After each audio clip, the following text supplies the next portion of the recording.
Hi everyone, Dr. Emy from Pain Free and Fit. Today, for those of you with cervical or neck degenerative disc disease, herniated discs, and bulging discs, we're going to talk about how to do shrugs correctly in the gym to help support your healing and avoid future injury. Hope you enjoy.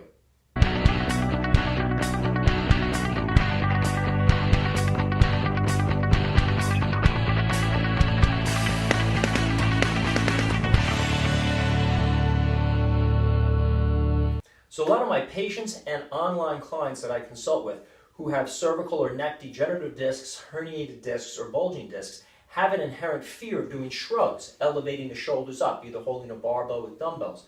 They think that by shrugging they're going to irritate their neck, and many times they do, but the problem isn't so much the exercise of shrugging, it's how they're shrugging that makes all the difference.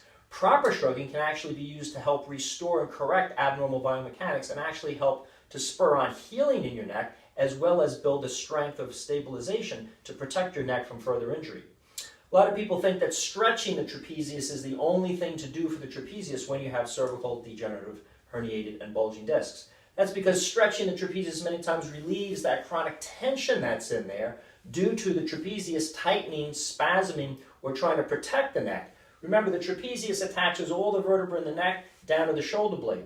So when you have a disc herniation, disc bulge, disc degeneration, the body inherently wants to try to protect that. The trapezius is one of those prime muscles that do that. However, when we consider this in relation to what we do with our mechanics and our posture and our movement tendencies and asymmetries in there, that's where we're going to make a big difference in terms of the stresses imparted to the neck.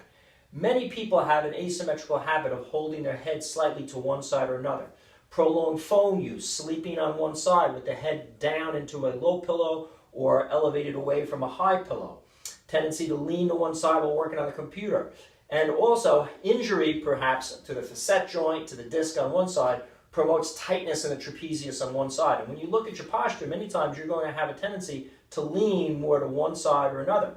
You can check this in yourself in a mirror by just tilting sideways, and many times you're going to notice that going one way has more motion, and going another way, it's tighter, it's not as flexible. That indicates a trapezius muscle on that side that you're tilting the head away from. Also, an elevated shoulder posture. The shoulders are supposed to be level. Unless you have a curve or a scoliosis in your spine, if you notice one shoulder is slightly elevated, that indicates typically a tight trapezius muscle on that side.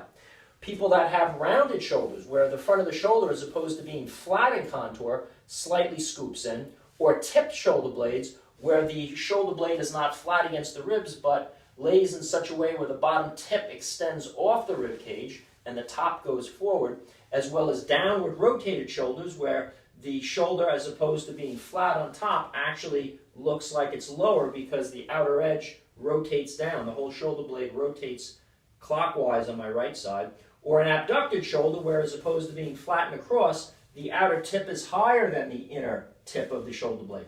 All these shoulder postures indicate asymmetrical movements, body habits, postures that we get into, but most people don't realize that that's a direct relation to our pain with cervical discs.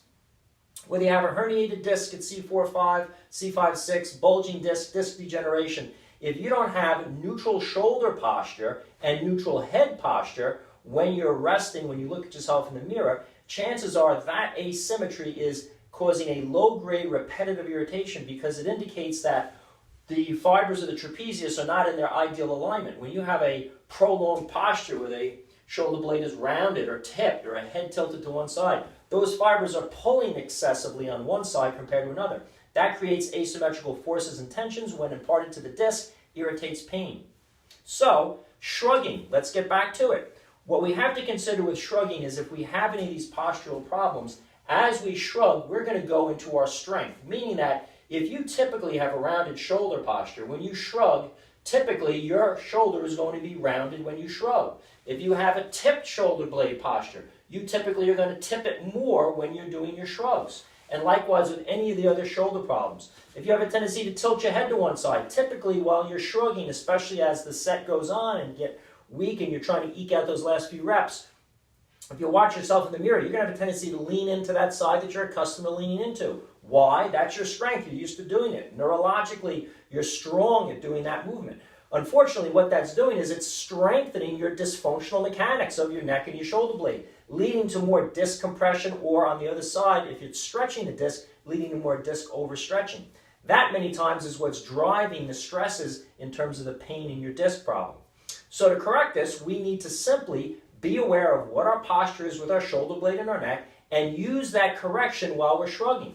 If I have a tendency to rotate my shoulder forward in a protracted or rounded shoulder posture, as I do shrugs, I want to make sure I'm actually doing the opposite. I'm pulling my shoulder blades back, pinching them towards the spine when I do my shrugs. I want to stay away from rolling my shoulders forward with shrugging. Many times using dumbbells or a hex bar, we're going to stand up, or even a flat straight bar, we're going to bring our shoulder blades back, around, and forward with a full shrug. That forward motion is just perpetuating your problem. Your shoulder already has imbalance in it. So we want to make sure our shoulder is back, so we're hitting the exact fibers in the trapezius that pull it back and strengthening them. In the long run, that's going to help to strengthen your mechanics. It's going to help to strengthen your shoulder and decrease the stress on your cervical discs. Likewise, if I have a tipped shoulder blade posture, I want to make sure I hold the bottom of my shoulder blade forward into my rib cage, the top of my shoulder blade back, and emphasize and maintain that as I'm shrugging. If I have a tendency to downward rotate or abduct my shoulder, again, I want to put that correction in. Problems such as tilting the head, I want to make sure my head is leaning slightly away from that tilt so I'm staying straight, or maybe even slightly to the other side, maybe an eighth of an inch. So I'm developing the trapezius in a way that is attacking my weakness. Strength training, remember, is designed to take something that's weak and make it strong. We don't want to take something that's already strong, especially when it's dysfunctional, and make it stronger. That places abnormal stress on your cervical discs.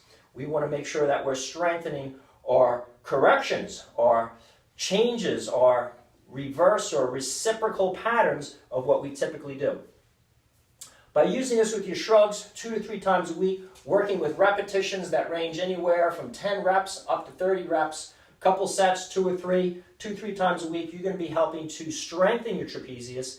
Again, remember, use a range of motion that's comfortable. If at a certain height of your trapezius shrug you notice neck discomfort, stay away from that. And at all times, when we're shrugging, stay away from the tendency to forward slide that head. Make sure the face pulls back to keep the trapezius in a neutral position.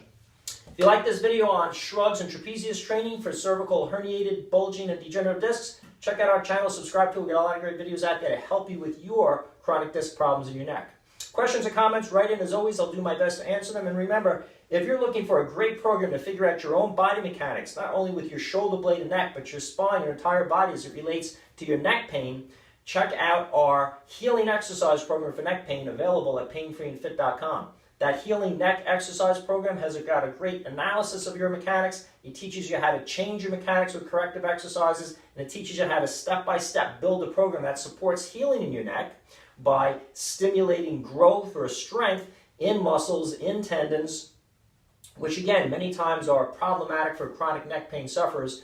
And when we stimulate healing for a post-workout recovery, it also is the exact healing you need from your injury and pain in those muscle fibers. That's why rehab helps people get over pain. So healing exercises, and also by strengthening the trapezius, strengthening all your muscles in this step-by-step program, you help to ensure yourself a better mechanical picture in your neck, decreasing stress, and helping to avoid future pains and injuries. I hope this video on cervical degenerative, herniated, and bulging disc with shrugs helps you with your chronic neck pain.